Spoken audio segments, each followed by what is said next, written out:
Hallelujah, प्रिज Lord. प्रभू येशू ख्रिस्ताच्या महान उपस्थितीमध्ये आपल्या सर्वांचं मनापासून स्वागत आहे. आज आपण बायबलमधील वचन पाहूया. नीतिवचन 3:4. परमेश्वर आणि मनुष्य याचकडून तुम्हाला अनुग्रह व सुकीर्ती ही प्राप्त होतील. Hallelujah, प्रिज Lord. आजचं हे सुंदरसं वचन प्रभू येशू ख्रिस्ताने आपल्या प्रत्येकासाठी दिलं आहे. त्या वचनाचं आपलं हृदय उघडून आपण स्वागत करूया. जो कोणी परमेश्वराचं वचन विश्वासाने स्वीकार करतो त्याच्या जीवनामध्ये आजचं वचन प्रभू येशू ख्रिस्त आशीर्वादित करणार आहे. हालेलुया. आज आपल्याशी जिवंत परमेश्वर बोलत आहे की त्याचा आत्मा आपल्यामध्ये आहे आणि त्याचं अद्भुत कार्य तो आपल्या जीवनामध्ये करत आहे. हालेलुया. कारण परमेश्वराला कुटिलाचा वीट येतो. परमेश्वर हा मूर्खावरती प्रसन्न होत नाही. परमेश्वर हा गर्विष्ठांना दुरूनच ओळखतो.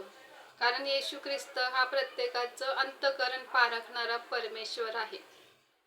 तो भग्न आणि अंतृप्त हृदय कधीच तुच्छ लेखत नाही. हालेलुया. तो प्रत्येकाच्या जखमावरती मलमपट्टी बांधणारा परमेश्वर आहे. त्याच्या सानिध्यामध्ये आपण आज आहेत कारण प्रभू येशू ख्रिस्त जिवंत देव आहे. आकाशाचं मापन करणे आणि पृथ्वीच्या पायाचा थाक लावणे कोणाला शक्य आहे. हालेलुया. तो जिवंत परमेश्वर ज्याने आपल्याला अद्भुत रीतीने घडवलं आहे. त्याने आईच्या गर्भशयापासून तो आपल्याला ओळखतो. त्या परमेश्वराच्या सानिध्यामध्ये आज आपण आहेत कारण परमेश्वराच्या आत्म्याने आम्हाला बनवले आहे. सर्व समर्थाच्या श्वासाने आमच्यामध्ये जीवन फुकले आहे. हालेलुया. त्या येशू ख्रिस्ताचा आपलं हृदय उघडून आपण स्वीकार करूया की परमेश्वराचं सानिध्य आपल्या जीवनामध्ये कार्य करतं. त्याच्या सामर्थ्याने पृथ्वी भरलेली आहे. येशूचं राज्य हे युगानुयुगचं आहे. हालेलुया. प्रभू येशू ख्रिस्त हा युगानुयुग राजा आहे आणि त्याच्या सामर्थ्याने तो आपल्याला सर्व काही आकाश कपाट उघडून देत असतो. Hallelujah, प्रिज Lord. आजचं हे वचन येशूने आपल्या जीवनामध्ये पूर्ण केल्याबद्दल आपण त्याचे आभार मानूया.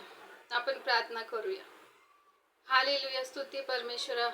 जो कोणी विश्वासाने या वचनाचा स्वीकार करतो त्या प्रत्येकाच्या जीवनामध्ये आजचं वचन पूर्ण केल्याबद्दल धन्यवाद येशू. येशू ख्रिस्त